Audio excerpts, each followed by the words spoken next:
3 padişahlık. Zaman halqıgan musavvir.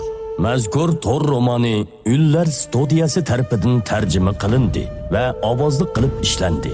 Asar mazmuni to'qilma bo'lib, hech qanday xurofotlikni qo'llamaydi. Ko'chirib tarqatganlarning qonuniy javobgarligi surishti qilinadi. Amgikimizga hurmat qiling. 2-bob. Diyan oilasidagi og'a-inilar. Hey inim, haqiqatan yomon kelsan.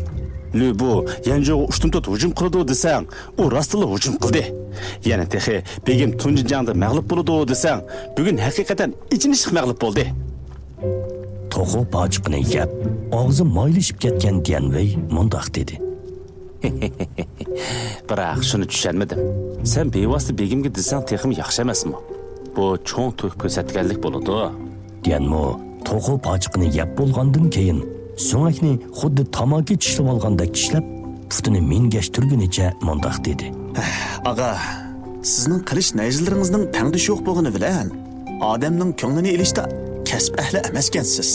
Dianvey bu gapni anglab, pixildab ko'rgunicha raddiya bermadi. O'ylab beqing.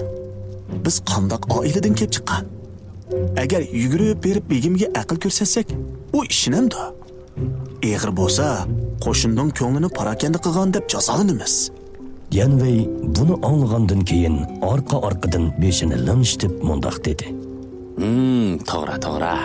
Begim bir dono kishi.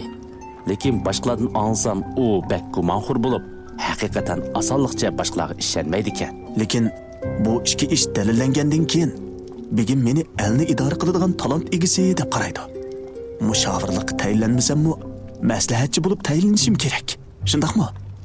Dianvey qo'lidagi to'g'ri pochiqni ikki choynab yo'tayotgandan keyin tushunmagan holda mundoq dedi. Attiginingga to'g'ri. Lekin begim so'rab qolsa, xatni o'zingning qoldirganligini qanday isbotlaysan, ha? Dianmo tamkinlik bilan tayyorlab olgan raxtni Dianveyning qo'liga tutqizdi. Dianvey avval uni ta'tir tutib oldi. Ondan o'ng qilib ko'rib boqqandan keyin kulib turib mundoq dedi.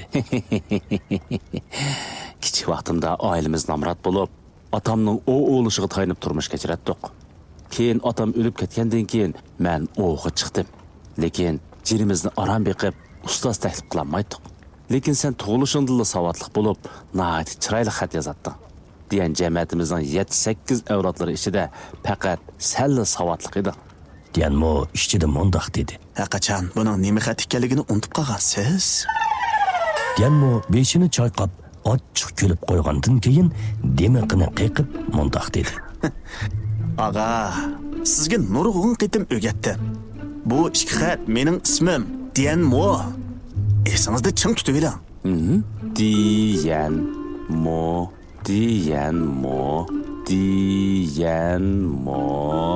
Dianvey xuddi esida ching tutib olmoqchi bo'lgandek bir necha qitim takrorladi. Bugun kecha siz chorlashga chiqatdingiz-ku.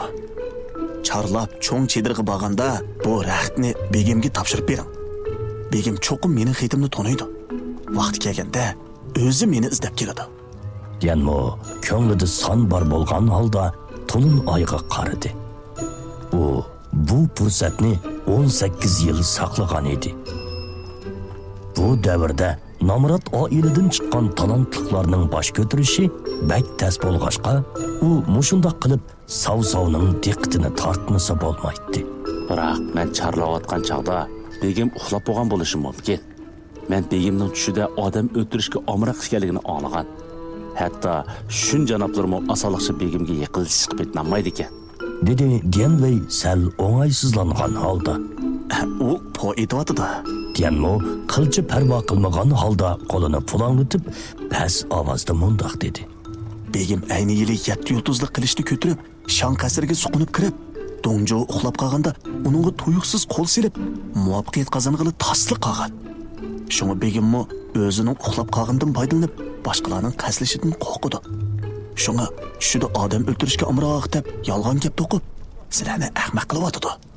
Dianvey hangviqib kulib, ko'nglida inim haqiqatan yomon ekan. Hatto bunimi ko'rib yetibdi deb o'ylab, maydisiga urg'unicha mundoq dedi. Xotirjam bo'l. Men cho'qim bu yipak raqtni begimning qo'liga yetkazib berishga kapolatlik qilaman. Diyanmo beshini langishtirib, deriza sirtidagi to'lin oyga qarab, o'yga patdi. Ko'zni yumib ochqicha yotar vaqt bo'ldi. Bu ko'ngil ichish faoliyati bo'lmagan davr bo'lg'achqa, bundoq vaqtda nurg'un kishilar uxlab bo'ladi. Bargohdagi cho'ng chedir ichida Savsavning uxlash niyati yo'q bo'lib, u o'ng qo'lida bir jinchiroqni ko'targanicha Shahoni o'rindiqning kayniga esilgan xaritiga astoydillik bilan sap solgandan keyin pat-pat tortib qo'yadi. Ahvoli ancha yaxshi emas. Lebo degan bu odam bak qara. Guanzhongdan 20 mingdan ortiq Shiliang qo'shinini boshlab keldi. Uning ustiga Chengung bilan Zhang Miaoning o'z oldiga 10 mingga yaqin lashkari bor. Hozir ularning lashkarlari sarxil. Qalamdimi, alamdimi odami bor. Savsav Leboning amaliy kuchini hisoblab chiqqandan keyin dumbisidan so'g'uq tar chiqib ketdi. Bu urush vaziyati, u urush qilgandan buyanqi eng nachar bir qitimliq urush bo'lib, mushundaq ketaversa bir oy o'tmayla uning ochliqi tugaydi. Kuchlik hujum qilsa, uning otliq lashkarlari qarshi tarafninkidek ko'p emas edi. Buningga bugungi mag'lubiyatni qo'shganda lashkarlarning jangovarlik ruhi tuvallab ketgan bo'lib, u xat-avat kuchini topgandila bu maydon jangda o'zgarish bo'ladiganligini his qildi. Savsav o'ylanib mushu yerga kelganda joyida o'ltirolmay sirtqa chiqib xat yozuvchini izlash ishining qandoq bo'lib ketganligini so'rab baxmoqchi bo'ldi. U amdili kayniga burilishiga Dianweyning kirayotganligini ko'rib, shu hamon o'ng qo'li bilan belidagi shamsharni tutqunicha ehtiyot bilan mundoq dedi. Sening qaysi bargohning chorlig'uchi lashkari? Harbiy buyruq bo'lmasa, cho'ng chidirg'i kelishga qandoq jur'at qilding? Ayibki buyurmag'ayla. Dianwey Savsavning cho'chib ketganligini ko'rib, darhol yipak raqtni uningga qo'sh qo'llab sunib mundoq dedi. Begim, men xat yetkazgili keldim. Inimning deyishicha, siz bu xatni ko'rgandan keyin cho'qim xushal bo'ladi kalla. Xat yetkazish?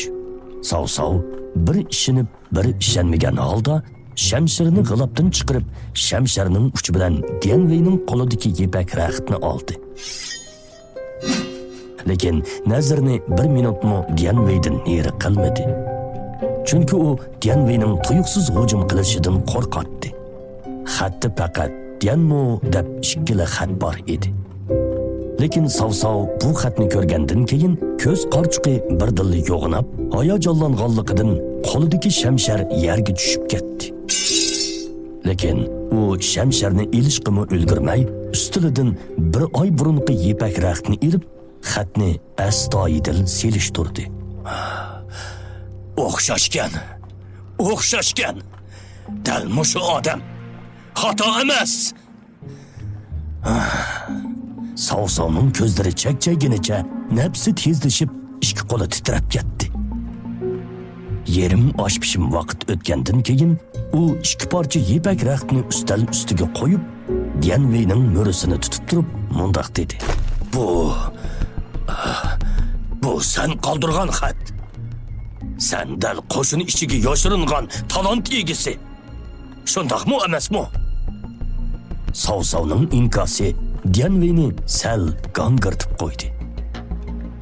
U yo'lda kelguncha Savsav haqiqiy ahvolni bilgandan keyin cho'qim nihoyat xushal holda o'zini tortib Dianmoni izlab boradi deb o'ylagan bo'lsa-mu, lekin u Savsavning bundoq hayajonlanadiganligini o'ylabmi baxmagan edi.